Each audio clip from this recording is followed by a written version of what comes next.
Hello, Faye Bryant here with another daily devotion. Today we're going to look at Psalms 41.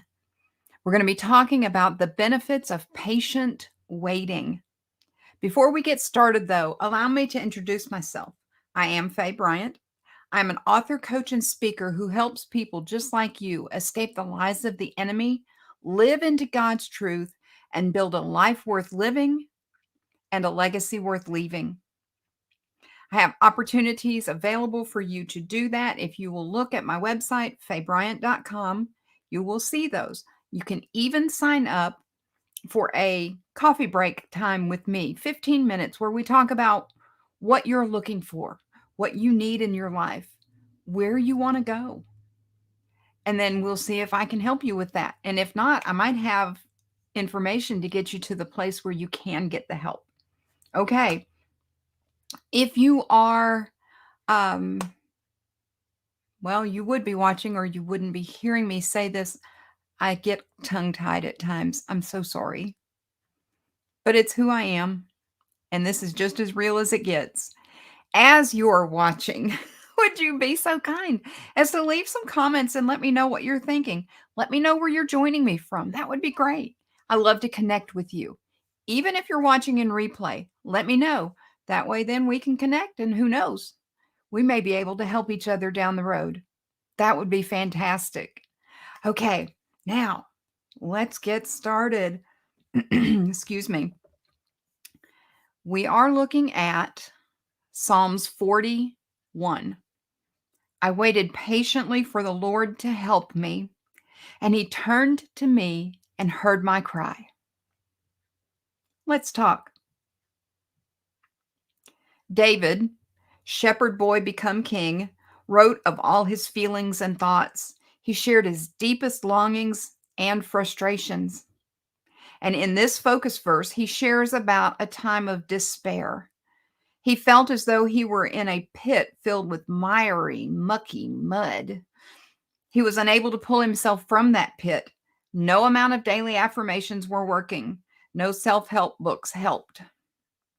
David prayed and prayed. Then he prayed some more. We see that he waited patiently for God's answer and help. That's something we seem to have lost, the ability to wait patiently. World's worst, when I have an idea, I want it to happen now. When I pray a prayer, I want it dealt with right then.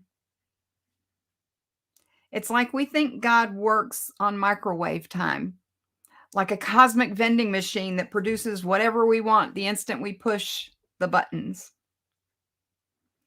Patient waiting is a character trait we should cultivate. It is in that waiting that we learn and grow. It is there where we feel at odds with life. It's there that we seek God more and develop a hunger for his will over ours that instant gratification cannot provide. Look what David's patient waiting helped him see. God turned to me and heard my cry. Are you in a pit of despair? Are you stuck in the mud and mire of life, abuse, trauma? Are you scared and longing to be released from that pit? Picture your whispered prayers going up. See them reach God's presence. See him turn toward you, see you, those loving eyes focused on you alone. Look as he hears your heart's cry and moves toward you to lift you from the pit and set your feet on the rock. What are you feeling right now?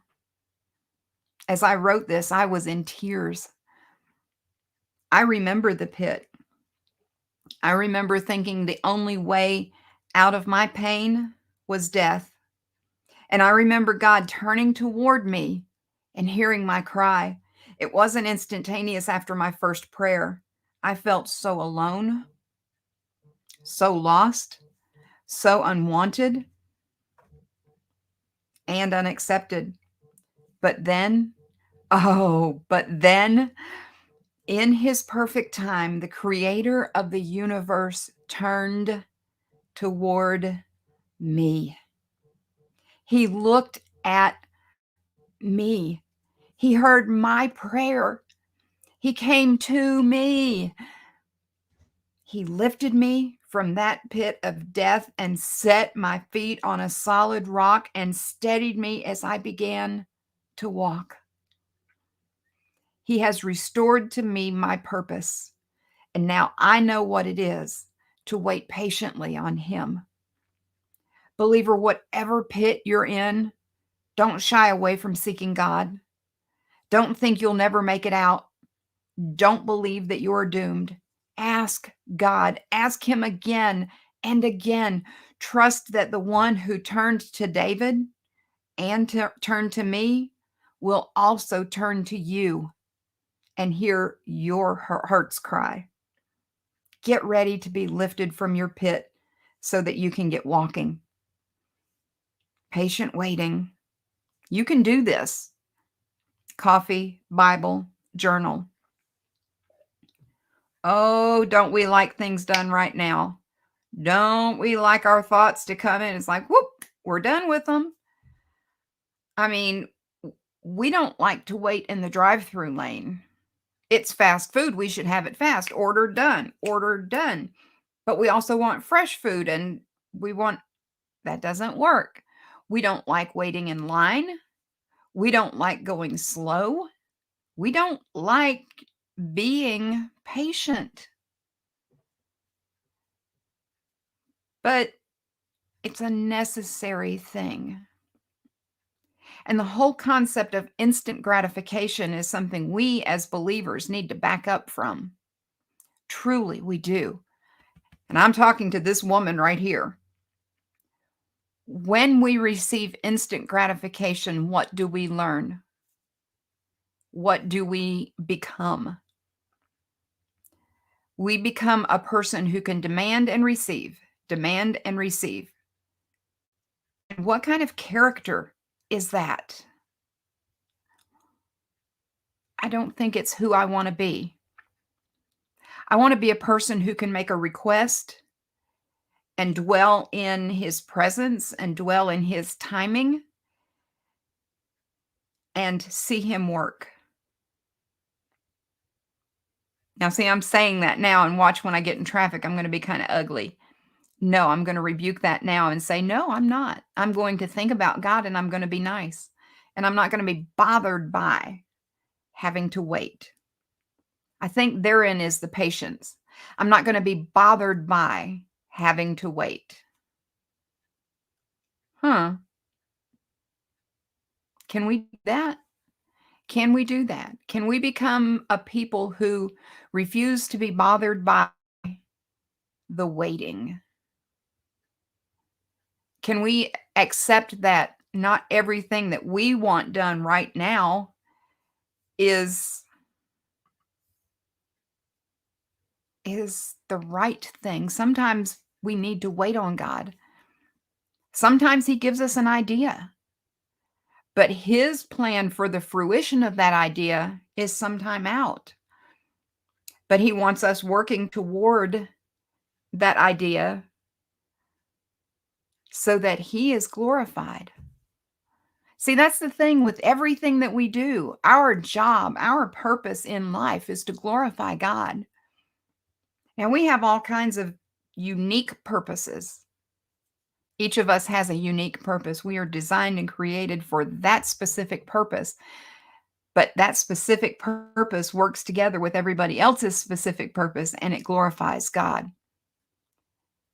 But sometimes we have to understand that in order to accomplish that purpose, it's going to take time.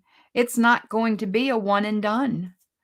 It's going to be this little step, and then that little step, and then that big step, and another little step.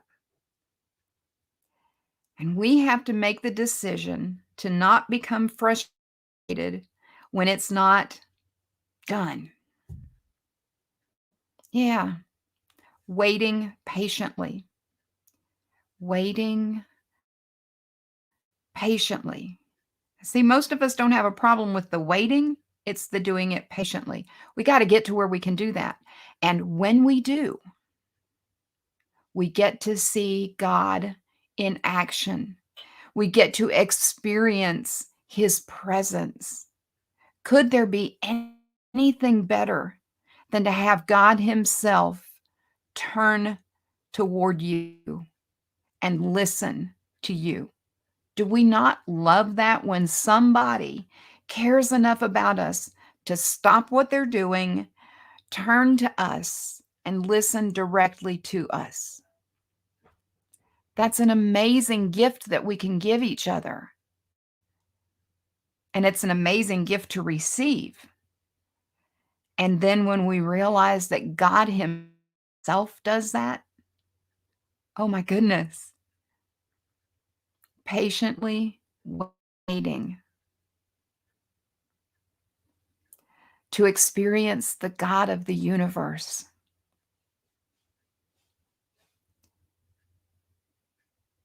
We can do this. We can do this. And as I shared, I've experienced being lifted from that pit. And if you're in a pit like that, a pit of despair, a pit of despondency, you just like life cannot go on, please, please call out to God. If you would like, you can let me know. If you want to talk, we can talk. I'm no counselor, I'm no trained psychologist, but I can coach you toward the things that you can do. I will coach you toward Jesus every time, every time. But this is something you can get started on today. Start calling out to God. Start imagining him turning toward you, hearing your and learn and experience him in your patient waiting. You can do it. Oh, yes, you can. Yes, you can. Believe in you, but way better than me believing God himself. God does, and he's for you. Oh, believer, he is for you. And if God is for you, there is nothing and no one who can ever, ever, ever be against you. Nothing. No one. Ever. Thank you for joining me, for looking at the scriptures and seeing how they apply to our everyday walking around right here, right now lives. I so appreciate you doing that. I hope that you would, if you're watching on YouTube, let me just do it right. If you're watching on YouTube, would you be so kind? Hit the button that will subscribe you to my YouTube channel. Be sure you hit the bell to get notifications when these go live. And finally, go wherever God leads. Do whatever God says and be who God made you to be. Until next time, I'm Faye Bryant. Bye.